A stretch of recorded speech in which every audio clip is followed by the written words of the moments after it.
Hello, everyone, and welcome to another podcast from ExploreTraveler. Your host, John Gentry. I am coming to you tonight. I'm recording this basically not live, and I am in the Santa Fe National Forest, literally sitting in front of a campfire, just talking about the outdoors and camping and adventure, a lot of different things that are available to people that I think people sometimes underlook or overlook, I should say. And one of those things is the great outdoors. And I get a lot of people that go, oh, we can't go here, we can't do this, COVID this, travel restrictions, that. But there's a lot of things that you can do, especially here in the United States. And I'm starting to see more and more people are discovering that. I think that's great. I think it helps us get in touch, with ourselves, our families, our friends, and sometimes you just meet strangers that you discover new things and new places to go. For example, tonight I'm trying to figure out how to capture, stars in the moon using a slow shutter speed on my camera, right? And so that's kind of what I'm experimenting with. But there's people not that far from me that, a family with little kids, and they're just kind of out exploring and enjoying themselves. And I would like to see more people, especially the younger people, get outdoors and be healthy, not have to worry about a lot of the things that are going on in this day and age, and be able to enjoy themselves, like I did when I was a kid. So, Santa Fe National Forest. I originally was going to a known campground that, it has some facilities. A lot of RVers go there, but there's a couple, tent-only sites. It's not super far out of Santa Fe. I would say it's like 20 minutes, 25 minutes from the suburbs, basically. There's houses not that far away. But I drove through there tonight, I should say, in the late afternoon, and I was like, I don't really see any good sites available, and I don't want to pay for an RV site for no reason. So I just kind of kept going. There was a little state park. I went through there. It was interesting. I think I'm looking for something a little more savage. And in a way, I found that. Yes and no. If you go further up in the Santa Fe National Forest, they've got these sites that are, I guess you would call them primitive campsites. So they have, a fire ring, and they have a spot that's kind of been cleared, who knows how many years ago, to put up a tent. And there's a picnic table. The picnic table is really super handy. So I do really enjoy that. I do have my chair, and, I'm prepared to heat my food in various different ways. I got MREs, I got dehydrated food, so I got a lot of different options. And but if I have a picnic table, I got this little camping stove that you guys have seen that I use. That I've posted, videos on ExploreTraveler.com and on YouTube and Facebook. And you see, I use this little stove. I just use it to heat up water.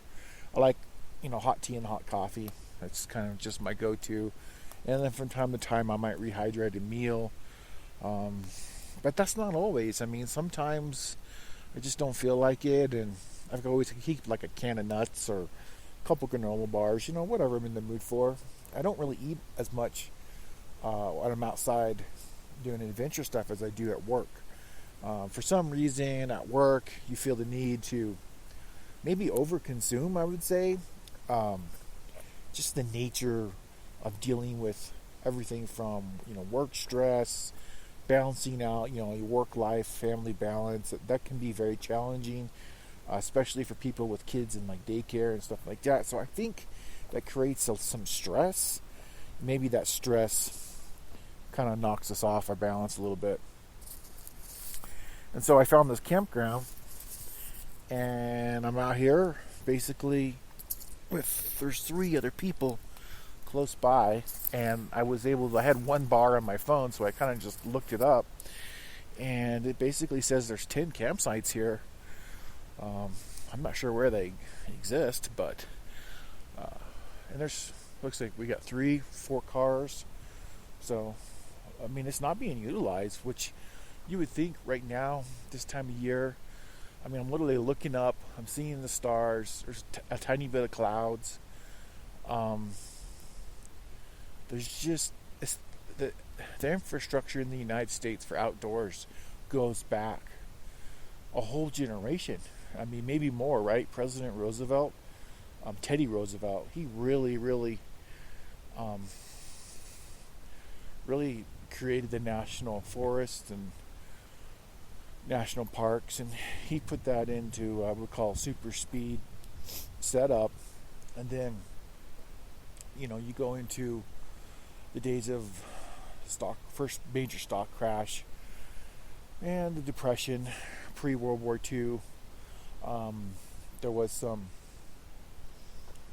the other President Roosevelt, he basically did the conservation corps and stuff like that, and really opened up the state of California, helped them create some amazing state parks over there.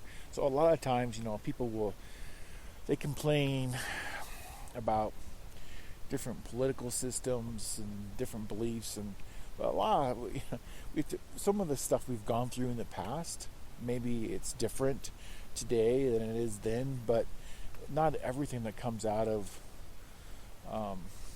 unusual times is bad. And I think one of those is the United States state parks and the federal parks.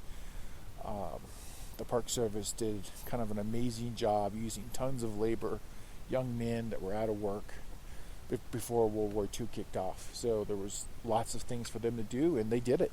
They built huge facilities, cleared brush, made trails, and we're using that today, and they still exist, and people need to get out there and use them.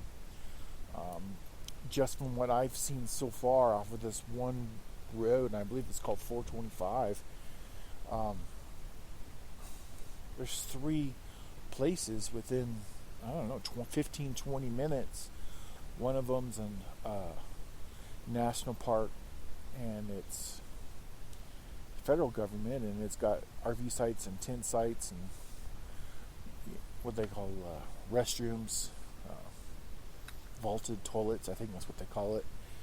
There's water somewhere. I always bring my own water, but then you go up the road 5 more minutes and there's a state park with tent sites, RV sites, and you go further into the mountains, and I'm around 9,600 feet. Yeah, I know, it's crazy. It's hard to believe I'm up so high. But I am, and up here is this small little campsite.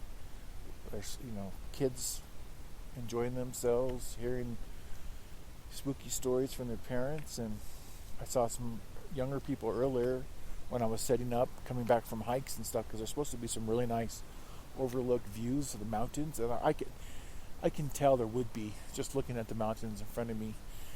It's a combination of pine and birch forest from what I can see so far. Tomorrow I'm kind of going to go up a little higher just to see what's up here, and I believe this might run into a ski resort. I'm not sure, but I'm exploring, and of course I'll be writing an article on the website of the Santa Fe National Forest, and I'm going to have everything from photos, and I'll have a few videos, and I've taken a few. You can see some of my experimental photography that I've been doing, and Karen's working on her own photography as well. So we're always trying to step up our game, come up with new ideas. We're looking for new lenses. So feel free in the comments if you have a great lens that's relatively lower cost that works with the Sony DSL camera line. We'd be very interested. It doesn't have to be a Sony lens. Some of the non-Sony lenses work pretty good. And I was using the original lens that came with the A6000, for example, tonight, and I can't believe the photos I took. Honestly, it doesn't even look like it's nighttime, and it's pitch black, but it amplified so much light that it basically looks like you're in the dusk, maybe early dusk. Yeah, it's amazing what it can do. but that wasn't what I was trying to achieve. I was hoping to get some shots. The moon was looking pretty cool above the trees here as I'm out here camping. It's roughly like 10 p.m. at night right now as I'm talking to you, so it's pretty nice. I mean, it's cool. It's not too cold, not too hot. Was able to get a nice, decent fire going, kind of get the mosquitoes away before the sun went down, and so that's been nice. And stars are out. Looking at looks like the Big Dipper right now. So let's get out. Let's explore. And I'm working on the Bandelier National Monument article now. It's really looking good. I hope to get that to you soon. I've got a major update on the website that we're working on right now, and our webmaster's kind of trying to get some special coding in there for us. So we may not be able to get that out for another couple days to a week, but it's looking pretty good.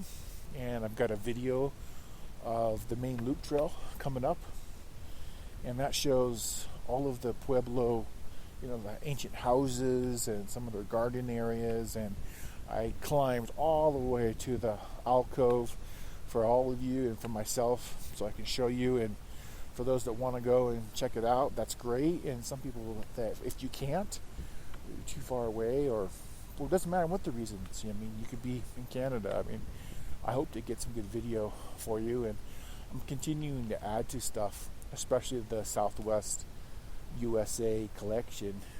That will be coming to an end at some point, and we are building and shifting towards national forests and national parks in Alaska again. We recently went to Mendenhall Glacier, taking some trams. Those of you that follow us on our YouTube and Facebook, you know that already. So, because I do post some of our, trips that we do, just like some, I don't know, what would you call it, sneak peeks, I guess.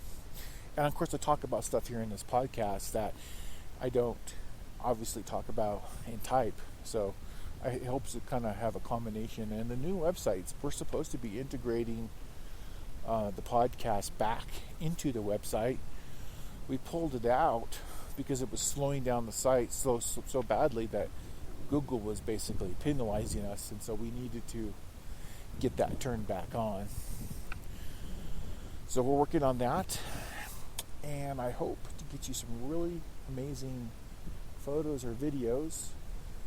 And I know that Karen was working on some pretty cool photography today as well. So we're going to have some new stuff for you, as we always do. I try to put something out once a week. Kind of stepping up the game and making much more longer articles, approximately 2,000 words. I'm adding more photography and adding videos. Hopefully it's not too long for all of you, and I kind of rely on your comments to guide me. So let me know. And looks like I'm going to have to wind things up here tonight. My fire is slowly dying down, and it is almost time for me to, I guess, go to sleep. So without further ado, thank you. Please like and share our podcasts, our videos, our photos, wherever you see them. And make sure to check out our website at ExploreTraveler.com. Happy travels, everyone.